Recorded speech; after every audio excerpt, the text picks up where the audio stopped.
Chapter 16. I darted towards August with a cry, and this time I wasn't corrected by either the captain or my father. I felt over his head where a bump was already forming, and then grasped for his wrist while I studied his breathing. "Well, Captain," Commander Howitz went on, "time is wasting." "Andy," the captain said in a low voice. Feeling August's skin, I found it to be cold and clammy.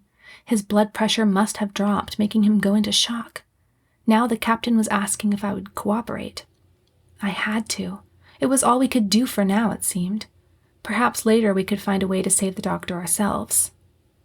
I turned back to face him and nodded. "I will do as you ask," he said through clenched teeth, "on the condition that you do not harm Dr. Lloyd." Commander Howitz made no verbal reply, and I had turned back to August, so I couldn't see if he made any sign of agreement.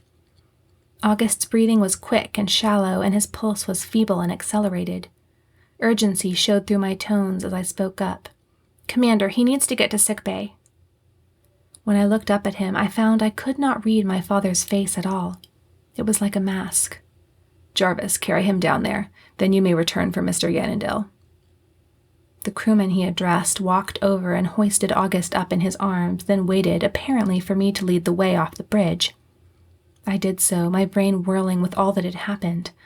But no, I couldn't get overwhelmed. My brother needed me. And he was not the only one, I realized when I reached sickbay.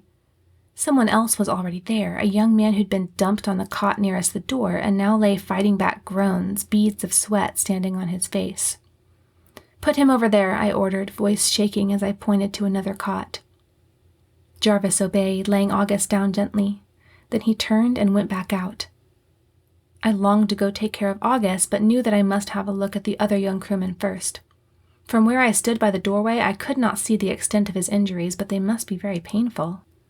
Unbuttoning my jacket on the way over to his cot, I tossed it behind me. I'd pick it up later, and I didn't have time to grab a medical tunic. My white shirt would have to do. Maybe the captain was right. Maybe we do need a nurse. But we wouldn't need one if the doctor would just get better. What had Commander Howitz meant when he said no? No matter how difficult it was, I had to calm myself and work professionally. I said a prayer, took a deep breath, and stepped beside the young man's cot. It was the same crewman I'd seen down in engineering, the one who'd been chased out the door. A young mate, and the unnatural angle of his arm told me there was probably a subluxation of the humerus. He was probably close to my own age, and with his eyes closed, his face shining with perspiration and his hair falling over his eyes, he looked so pitiful that I felt like crying. But I scolded myself again and laid a finger gently on his shoulder. His eyes flew open, and a grunt of pain escaped his lips. I forced my voice to steady. "Your shoulder is dislocated. I'll take care of it." I reached into the closest medical cabinet for a local anesthetic. "Did you warn him?" he asked through tightly closed teeth. "No, not in time," I sighed, filling a hypo with the drug. His left fist clenched while the fingers of the right moved slightly. He groaned again. "Don't try to move," I urged, picking up a pair of scissors and walking around to the other side of the cot. Normally his shirt and jacket would be removed, but I'd seen easily that this would be out of the question. I would just have to cut the right sleeve off both. His jacket was rumpled and torn, and he'd have to get a new one anyway. After that was done, I injected the anesthetic and waited for a minute. "What happened down there?" I asked. As he answered, his voice was strained. "I had just come in for a report on the broken thruster. Didn't know at first what was going on. Guess I shouldn't have let them know that I wasn't one of them." "Did they do this?" I asked, touching his arm and preparing to begin reduction of the injured joint. He barely nodded his head. "I was the only one. They were trying to get me help them, but I'll always be on the captain's side." I gritted my teeth as I worked, trying to keep tears from filling my eyes. Some mother somewhere had reason to be proud of this boy. He gripped the sheets as I carefully and precisely moved the bone back into its socket, then felt the muscles around the joint to ensure that everything was correctly placed. When I laid the arm back down, he breathed out a sigh. "Thank you," he said. "What's your name?" I asked. Kerwin Merritt, he said. Well, Kerwin Merritt, you'll need to rest here for a few hours, I instructed, preparing a sedative. This will help you relax.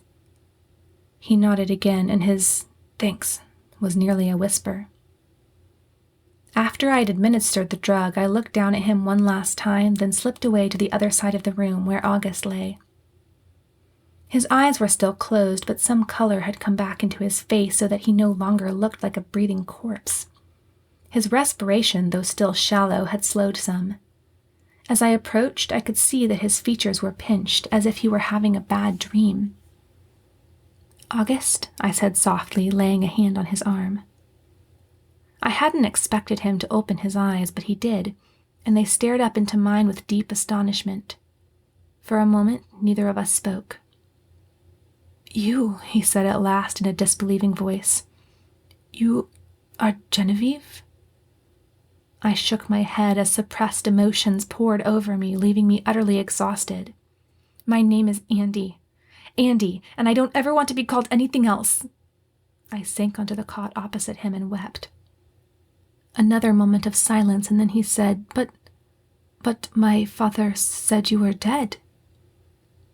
I shook my head, unable to speak. Then I asked the question that had been plaguing me somewhere deep inside ever since my father had made his revelation. Did our mother, die in childbirth? Did I kill her? No. His answer was definite and more stern than anything I'd heard from him.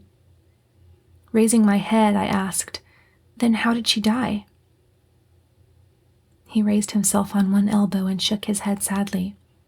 I don't know. I was only 5. She disappeared the same time as you, that's all I know. My father said you were both dead. A light came on in my mind. She's the one who took me to the doctor, I sniffed. That had to be it. She'd seen somehow that I was not safe and had taken me to the doctor. Why would she take me to him? He hadn't seemed to know my father.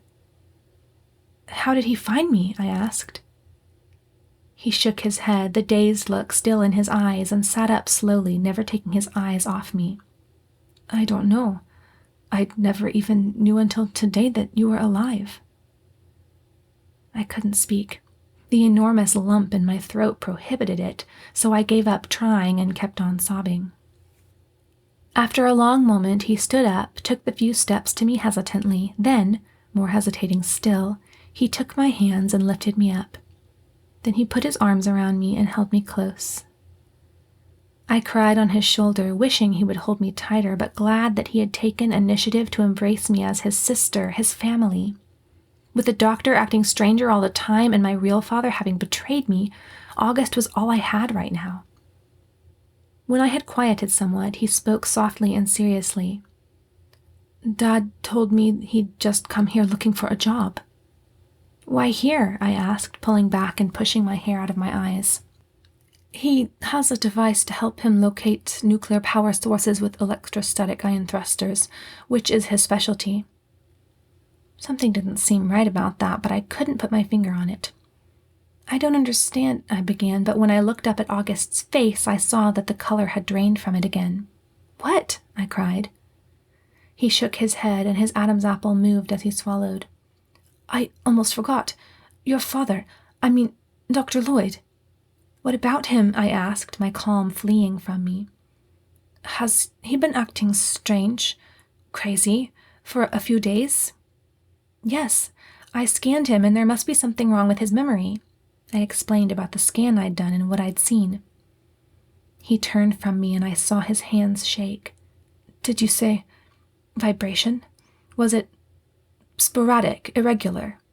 Yes. He appeared to be holding his breath. And does he have an unusual obsession with washing his face and hands? My mind went back to him standing, dripping in the doorway, to the puddles of water in the sanitation room. Yes, he does. No, he whispered. I knew it, but he promised. He pounded a white fist on the wall, and his dark eyes expressed anger I hadn't expected from him. What is it? I gasped.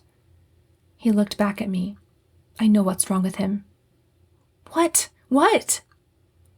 My father, he began. Our father is an inventor. Some call him a genius. Some call him a monster. He brought many of his inventions on the ship when we signed up, like the device I told you about." He paused, and I pleaded with him to continue. "One of the machines he brought, he calls it his memory eradicator.